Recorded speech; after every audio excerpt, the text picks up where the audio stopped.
दिल्ली के एक शांत मोहल्ले में रहने वाले अर्जुन सक्सेना एक साधारण लेकिन आत्मसम्मान से भरे हुए व्यक्ति थे। उम्र लगभग 45 साल। नौकरी से रिटायरमेंट अभी 10 साल दूर थी, लेकिन जीवन जैसे थम गया था उस दिन के बाद जब उनकी पत्नी मीनू की बीमारी से मौत हो गई थी। अर्जुन की एक ही बेटी थी, सिया, जो अब 21 साल की हो चुकी थी और एक यूनिवर्सिटी में पढ़ाई कर रही थी। सिया अपने पिता से बेहद प्यार करती थी और जानती थी कि वो भले ही दिखाते नहीं, लेकिन अंदर से अकेलेपन से जूझ रहे हैं।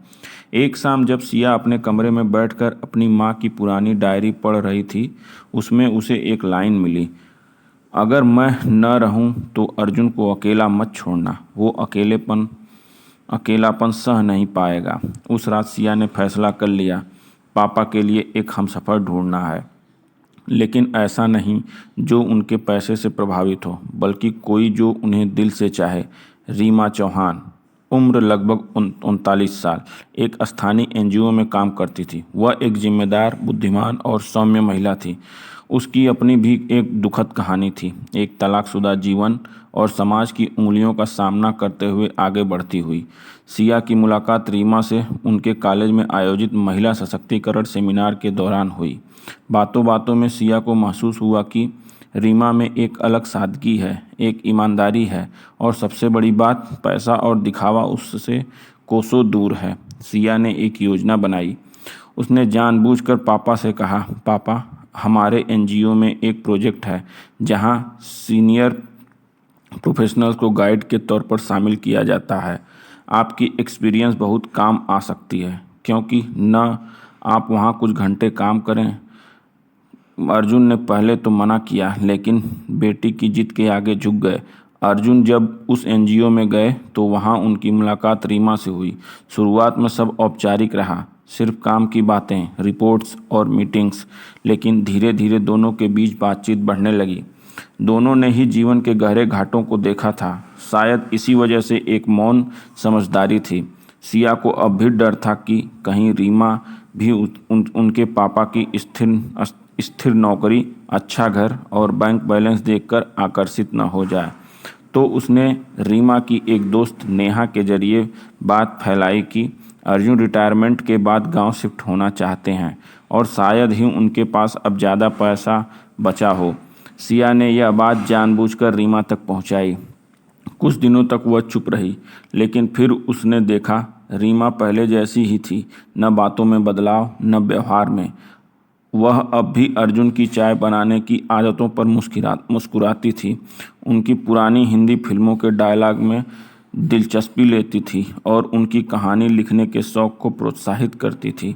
लेकिन कहानी में एक मोड़ आया जब सिया की एक सहेली ने कहा, क्या तू यकीन से कह सकती है कि रीमा को तेरे पापा से सच्चा प्यार है? उस रात सिया ने पहली बार शक की निगाह से रीमा को देखा। उसे लगा कि शायद वो पापा को इमोशनली मैनिपुलेट कर रही है।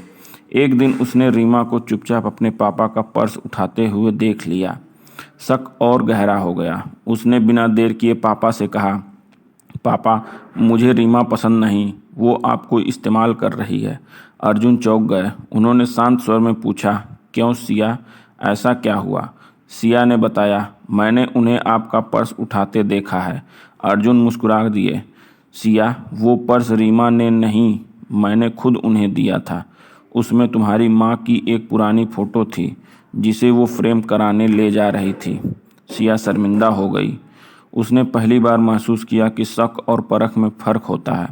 एक दिन रीमा ने खुद अर्जुन से बात की। बोली, मैं जानती हूँ कि आपकी बेटी मुझे परख रही है और सही भी है। मैं भी चाहती हूँ कि वो निश्चिंत हो जाए, क्योंकि अगर हम दोबारा जीवन की शुरुआत करें तो उसमें सच्चाई सबसे पहली नींव होनी चाहिए। अर्जुन ने कहा, सिया बस तुम्हारे दिल को समझना चाहती है, ताकि वो जान सके कि तुम मेरी ज़िंदगी में पैसा नहीं, प्यार लेकर आई हो। रीमा ने मुस्कुराकर कहा, अगर मुझे पैसा चाहिए होता तो मैं किसी बड़े घर में शादी कर चुकी होती, लेकिन मुझे अर्जुन जी की आंखों का अकेलापन समझ आता है और मैं उसे मिटाना चाहती हूँ, साथ देकर। कुछ महीनों के बाद सिया ने ही पापा और रीमा के लिए एक छोटी सी सरप्राइज एंगेजमेंट पार्टी रखी। कमरे को मीनू की पुरानी पसंदीदा चीज़ों से सजाया गया था।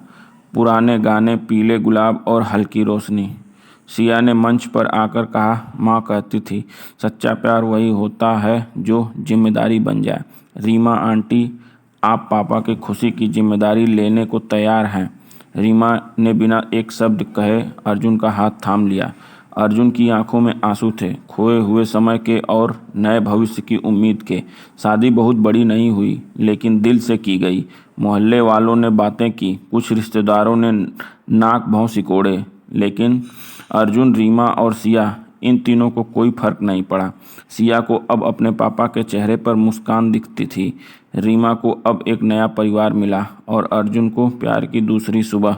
दोस्तों, जिंदगी कभी भी दोबारा मुस्कुराना शुरू कर सकती है, बशर्ते आप उसमें सच्चाई और अपनापन शामिल करें।